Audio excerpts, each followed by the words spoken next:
नमस्कार मित्रांनो, मी गौतम वावळ. माझ्या यूट्यूब चॅनलवर आपणा सर्वांसाठी मनापासून हार्दिक स्वागत करतो. मित्रांनो, आजचं जे आपलं कॅप्शन आहे ते कॅप्शन आहे इको फ्रेंडली लाईफ जगूया आणि तरुण तगडा भारत घडवूया. आता तुम्ही म्हणाल की हे काय आहे नेमकं. तर मित्रांनो, हे दुसरं तिसरं काही नसून काल म्हणजेच रविवारी 27 ऑक्टोबर 2024 एका NGOने एक कार्यक्रम आयोजित केला आणि तो कार्यक्रम होता मुंबई या ठिकाणी. त्या NGOचं नाव आहे इको फ्रेंडली लाईफ आणि त्याचं ब्रीदच आहे इको फ्रेंडली लाईफ जगूया आणि तरुण तगडा भारत घडवूया. आणि हा कार्यक्रम त्यांनी मुंबई येथे जे काही मंत्रालय आपलं, त्या मंत्रालयाच्या बाजूला असलेल्या YB सेंटर ज्याला आपण म्हणतो किंवा यशवंतराव चव्हाण भुवन ज्याला सभागृह ज्याला म्हणतो, त्या ठिकाणी हा कार्यक्रम आयोजित केला. आणि तो कार्यक्रम जो आयोजित केला ते आहेत माननीय श्री अशोक एनजे सर, की जे पर्यावरण तज्ज्ञ आहेत. आणि त्यांच्या संकल्पनेतून या कार्यक्रमाची निर्मिती झाली आणि त्या कार्यक्रमाचं पूर्ण नियोजन जे आहे ते एक महाराष्ट्राला प्रसिद्ध असलेलं नाव किंवा परिचित असलेलं नाव, मग ते जे आपण गीत गायनाचा सुमधुर कार्यक्रम म्हणतो ते कबीर शाक्य, किंवा ते आता चित्रपटसृष्टीमध्ये सुद्धा उतरत आहेत. त्यांचं ते नियोजन अतिशय सुंदर होतं. आणि हे सांगण्याचा उद्देश काय, तर या कार्यक्रमामध्ये म्हणजे जो त्या ठिकाणी कार्यक्रम आयोजित केला त्या कार्यक्रमामध्ये जी काही मंडळी आलेली आहे, महाराष्ट्रातून मंडळी बोलवली, त्यांना सुमधुर गाण्याचाही आनंद घेता यावा यासाठी दीक्षा वावळ आणि प्रथमेश साळुंके यांच्या गीत गायनाचा कार्यक्रम त्या ठिकाणी ठेवला. आणि त्या अनुषंगानं मला सुद्धा कुटुंबासहित त्या ठिकाणी जाण्याचं योग आला. आणि मग तो गेल्यानंतर त्या ठिकाणी जे काही अनुभव आला ते माननीय अशोक एनजे सर आहेत, त्यांच्या संकल्पनेतून हे कार्यक्रमाचं आयोजन झालं. आणि हे आयोजन अतिशय व्यवस्थित होतं. महाराष्ट्रामध्ये जवळजवळ जे काही गट असतात, म्हणजे छोटा गट मोठा गट, असे विद्यार्थी आले होते की ज्यांनी पर्यावरण हा विषय दिला आणि त्यावर निबंध लिहिले. त्या लोकांचं त्या ठिकाणी सत्कारही करण्यात आला. महाराष्ट्रातून खूप मोठ्या प्रमाणात त्या ठिकाणी सहभाग होता लोकांचा. आणि अजूनही एक गोष्ट त्या ठिकाणी होती की महाराष्ट्रामध्ये वेगवेगळ्या प्रांतामध्ये काम करणारी जी मंडळी, म्हणजे शैक्षणिक काम असेल, सामाजिक काम असेल, किंवा एका संस्था असतील, सरपंच असतील, वेगवेगळ्या गावामधील ही मंडळी त्या ठिकाणी जे काही उपक्रम राबवत आहेत, अशा मंडळींना त्या ठिकाणी बोलवून त्यांचा सत्कार समारंभ सुद्धा या NGOने किंवा या संस्थेने केला, की ज्या संस्थेचं ब्रीद आहे की तरुण तगडा भारत घडवूया. आणि या कार्यक्रमामध्ये त्यांनी जे काही रतन टाटा, त्यांचं आता नुकतंच निधन झालं, त्यांच्या नावे म्हणजे युवा रतन टाटा पुरस्कार किंवा युवा रत्न पुरस्कार असं या सर्व जी काही सरपंच मंडळी होती यांना दिला. आणि त्यांना मोटिवेट करण्याचं काम केलं. कारण त्यांचं असं म्हणणं आहे की ज्या ज्या क्षेत्रामध्ये तुम्ही काम करताय त्या क्षेत्रामध्ये तुम्ही उल्लेखनीय काम करावं, त्या कामामध्ये सातत्य ठेवावं, आणि ते सातत्य राहिलं की तुम्ही सक्सेस झाल्याशिवाय राहत नाहीयेत, असं त्यांच्या बोलण्यातून निदर्शनास आलं. आणि मग हे सगळं जे बघितलं, त्या ठिकाणी जो बघितलं आनंद मिळाला, किंवा दोन गोष्टी समजून घेतल्या गेल्या त्या तुम्हालाही कळाव्यात, किंवा त्या कार्यक्रमाचा जो काही हेतू आहे हा तुम्हाला सुद्धा माहिती व्हावा, या अनुषंगाने मी हा व्हिडिओ बनवतोय. आणि त्या ठिकाणी जे काही व्हिडिओज होते किंवा गीत गायनाचा कार्यक्रम होता त्यातला छोटासा पार्ट मी या ठिकाणी ऍड करतोय. आणि त्या ठिकाणी त्यांचं जे काही उद्दिष्ट होतं की जगामध्ये सर्वात जास्त तरुण जर भारत देशामध्ये असेल तर त्या तरुणाच्या हाताला कामही मिळालं पाहिजे. जर तरुण या भारत देशामध्ये सर्वात जास्त आहे तर तो तरुण सर्व क्षेत्रामध्ये आपल्याला दिसला पाहिजे. आणि मग पर्यावरणाचं जर संतुलन बघितलं, म्हणजे जीवन जगत असताना आपण जर पर्यावरण जगलं तर आपण जगू, कारण पर्यावरणच जर नष्ट व्हायला लागलं तर आपण राहणारच नाही. कारण झाडं जगली पाहिजे, पर्यावरणाचं संतुलन राहील. परंतु आपण आधुनिकतेच्या नावाखाली, औद्योगिकरणाच्या नावाखाली झाडांच्या कत्तली करत चाललोय आणि त्यामुळं पर्यावरणाचं संतुलन बिघडतंय, उष्णता वाढत चालली आणि त्याचा धोका मनुष्य जीवाला, सजीव प्राण्याला आहे. त्यामुळं त्यांच्या मनातून आलेली संकल्पना की झाडे लावा, झाडे जगवा, जी जंगलं आहेत ती सुरक्षित ठेवा, आणि त्यांनी संकल्प केलाय की 4 वर्षामध्ये आम्ही 700 कोटी झाडं लावणार आहोत. आणि ते सांगत असताना त्यांनी सांगितलं की आपल्या देशाची लोकसंख्या जर 140 कोटी असेल, प्रत्येक माणसानं 5 झाडं लावली तर 14×5 700 कोटी झाडं होऊ शकतात. आणि त्या ठिकाणी हा त्यांनी विषय मांडल्यानंतर मलाही 2 शब्द बोलण्याची संधी मिळाली. त्यामध्ये मी माझ्या मनातल्या गोष्टी मांडल्या आणि त्या मांडत असतानाच त्या ठिकाणी मला जे वाटलं ते सुद्धा मी या ठिकाणी बोलून दाखवले.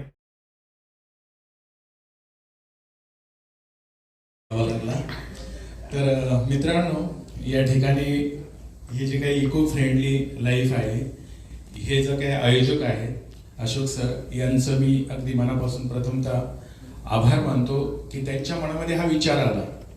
पण आता विषय काही असाही असतो की सरांनी जो काही मगाशी मुद्दा मांडलाय की 140 कोटी लोकसंख्या असलेल्या भारत देशामध्ये सर्वात जास्त तरुणांची संख्या आहे आणि आपल्याला 700 कोटी झाडं लावायची. तर हा संकल्प मनात विचार येणे ही सगळ्यात महत्वाची गोष्ट आहे. कुठलीही गोष्ट करायची असेल, साधी गोष्ट कोणतंही काम करायचं असेल तर तो विचार पहिला मनात यायला लागतो आणि तो नंतर कृतीमध्ये येतो. म्हणजे आता जे सरांनी मांडलंय हे थेरॉटिकल गोष्ट आहे. प्रॅक्टिकल जर ते आणायचं असेल, उतरवायचं असेल तर त्यासाठी कष्ट करणं गरजेचं आहे. पण मला वाटतं की सरांच्या मनामध्ये हा विचार आलाय, त्यामुळे त्यांचं सर्वांनी या भारत देशातील, महाराष्ट्रातील सर्व मंडळींनी त्यांचा आभार मानले पाहिजे. पण या ठिकाणी एक गोष्ट सांगू इच्छितो की सरांनी मगाशी असं म्हणले की या ठिकाणी आलेला तरुण वर्ग आहे, शेतकरी आहे. पण माझी अशी इच्छा आहे सर की याला काही गोष्टी जोडाव्या लागणार आहेत. म्हणजे मी एवढा मोठा नाही की तुम्हाला सजेशन करेन, पण या गोष्टीला अजून काही गोष्टी जोडाव्या लागतील. या ठिकाणी जो वर्ग बसलेला आहे, मला वाटतं शेतकरी वर्ग जर असेल तर इथे आलेल्या शेतकऱ्याकडं 5 किंवा 7 एकर पेक्षा कोणाकडे जास्त जमीन नसावी, हे माझं मत आहे. कोणाकडे असूही शकते, परंतु ज्यांच्याकडे 2-2 हजार एकर जमिनी आहेत ती मात्र इथं कुणीच नाहीयेत. ती नाही का सेकंड याच्यामध्ये येणार आहेत. आणि त्या लोकांना सजेस्ट असं करावं की जर तुमच्याकडे 1000 एकर 500 एकर जमीन असेल तर काही शेतकऱ्यांच्याच काढून घेतलेल्या जमिनी आहेत तुम्ही, आणि त्यामध्ये झाडं कोणी लावायची सर, कारण त्या त्यांच्या मालकीचे जमिनी, म्हणजे त्यांनी विकत घेतलेल्या जमिनी आहेत. आणि आपण असं म्हणतोय की टोटल शेतकऱ्यांनी किंवा तरुणांनी हे करायचंय. तरुणांकडे जर शेतीच नसेल त्यांनी कोणाच्या इथं झाडं लावायचे, हा एक महत्वाचा मुद्दा आहे माझा. आणि ते जर आपल्याला करायचंच असेल तर हे सत्तेशिवाय म्हणतात किंवा शासन असं म्हणू, शासनाच्या मदतीशिवाय होणार नाहीये. मला तरी सजेस्ट करावं असं वाटतं की आपल्याकडे सर्कल असतो, आपल्याकडे तलाठी असतो, याला जर सांगितलं की प्रत्येक गावातल्या शेतकऱ्याच्याच बांधावर त्याच्याकडे बंधन आणलं किंवा 4 किंवा 5 झाडं, तुझे काही शेती आहे त्या बांधावर जर 4-5 झाडं लावली तर सरांचा उद्देश सफल झाल्याशिवाय राहणार नाही. पण त्याला शेतकऱ्याला बंधन घालावं लागेल. दुसरी महत्वाची गोष्ट आहे की ज्यांच्याकडे मोठ्या जमिनी आहेत त्या लोकांना सुद्धा बंधन घालावं लागेल. आणि त्यासाठी शेतकऱ्याला जे काही सूट देत आहे, आता लाडकी बहीण, किती लाडक्या बहिणींना फायदा झालाय शासनाचाही आपल्याला माहितच आहे.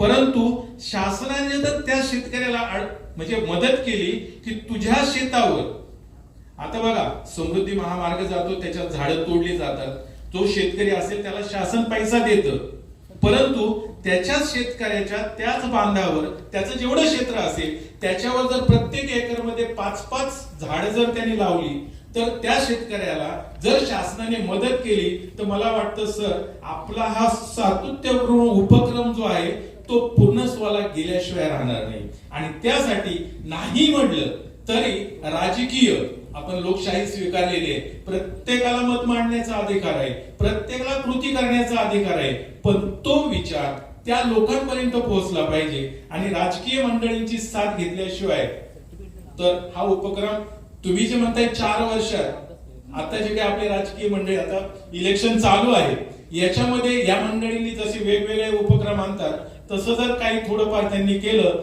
तर मला वाटतं की आपला उपक्रम 4 नाही 2 वर्षातही पूर्ण होऊ शकतो. कारण त्यावर बंधन आलं पाहिजे.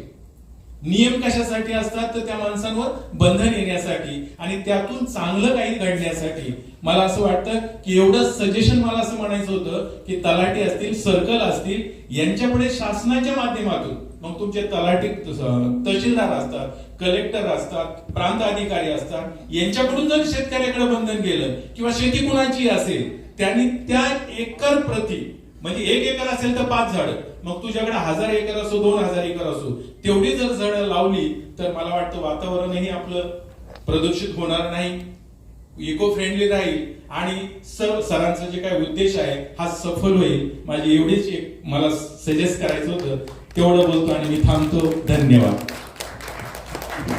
अतिशय चांगल्या प्रकारचे विचार मांडले. त्यांनी जे सांगितलंय त्याप्रमाणे आपण जो जमिनीचा प्रश्न आहे, वन खात्याकडे एवढ्या जमिनी आहे, पण त्या कायद्याच्या याच्यामधून बाहेर काढण्यासाठी ज्यावेळेस आम्ही मुख्यमंत्र्यांबरोबर चर्चा केली त्यावेळेस त्यांनी सांगितलं की आपल्याला त्या कायद्याच्या मध्ये जी अडचण आहे ती त्यांच्याबरोबर एक MOU किंवा अग्रीमेंट करून आपल्याला संपूर्ण भारतामध्ये, महाराष्ट्रामध्ये त्या जमिनीवर लागवड करता येईल, काही अडचण नाही, आपण ती अडचण दूर करू.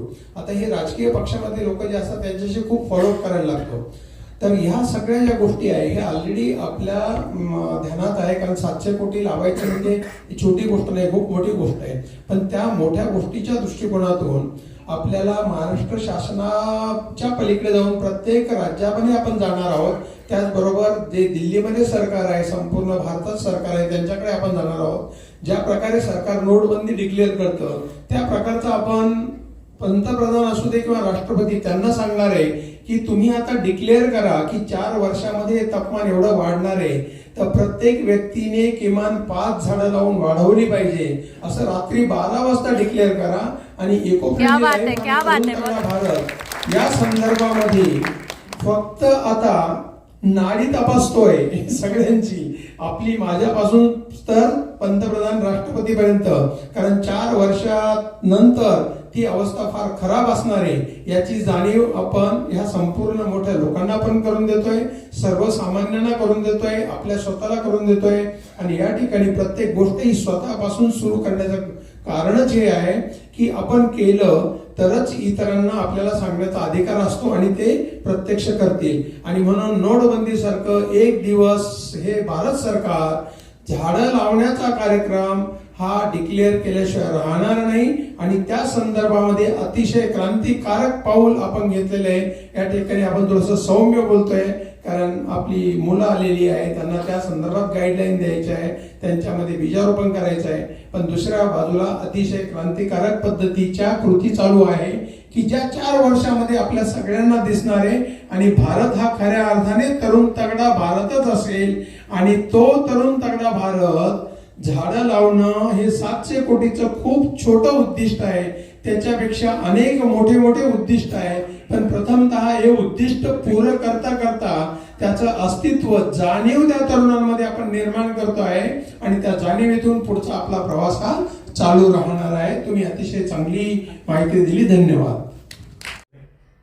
म्हणजे राजकीय आरण आपल्या देशाने लोकशाही स्वीकारली आणि त्यामध्ये जे काही राजकीय मंडळी आहेत यांच्या सहभागाशिवाय बऱ्याचशा गोष्टी होऊ शकत नाही. आणि त्यांना सोडून, राजकीय मंडळींना सोडून जर आपण करायला गेलो तर त्या पूर्णत्वास जातही नाही. मग जर राजकीय मंडळी वेगवेगळ्या योजना जनतेला न विचारता डायरेक्ट डिक्लेअर करतात तर मग अशी जर झाडं लावण्याची संकल्पना प्रत्येक शेतकऱ्याला, ज्याच्याकडे जमीन आहे त्याला दिली, त्यांच्यावर बंधनं आणलं तर तो जो काही त्यांचा विचार आहे तो विचार अस्तित्वात येण्यासाठी मी तर असं म्हणेल की 4 वर्षे लागण्याची गरज नाही, तर ते खूप लवकर होईल. आणि जसं पंतप्रधान नोटबंदीचा विषय अगदी रात्रीचं येऊन घेतात डायरेक्ट, आपले महाराष्ट्राचे मुख्यमंत्री लाडकी बहीण योजना आणतायत, कोणाला विचारलं का? नाही. आपण चांगलं म्हणतो. तसंच पर्यावरण संतुलन राखण्यासाठी त्यांनी जर हे झाडे लावा झाडे जगवा हा उपक्रम आपल्याला या पृथ्वी तलावर जगायचंय, मनुष्य जात नष्ट होऊ नये म्हणून जर अतिशय स्वच्छ मनाने केला तर मला वाटतं तो जो उपक्रम आहे तो यशस्वी झाल्याशिवाय राहणार नाही. मित्रांनो, मुंबईला जात असताना जो काही अटल सेतू आहे त्यावरून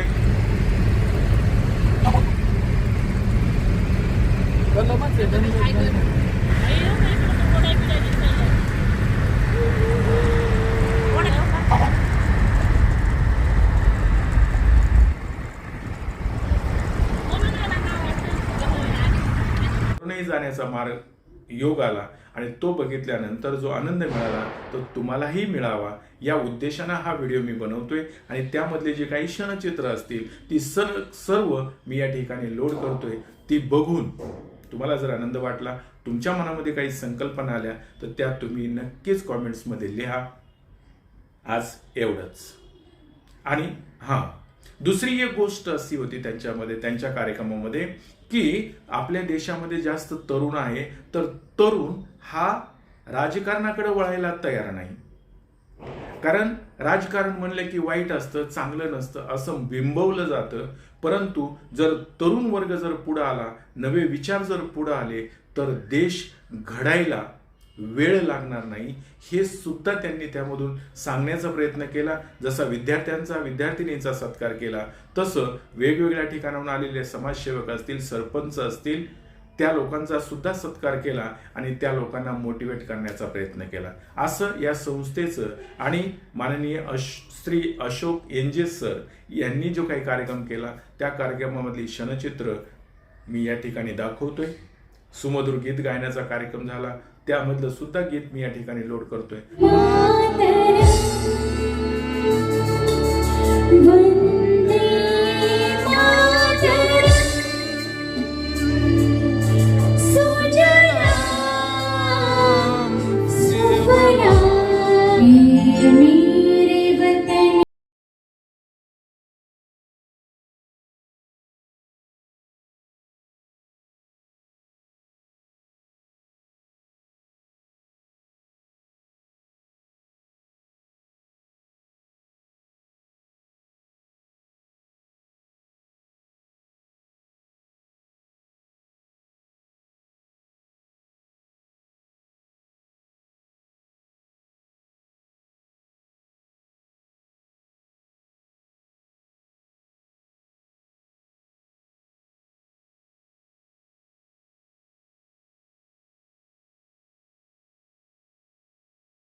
तुम्ही आनंद घ्या. आज एवढंच.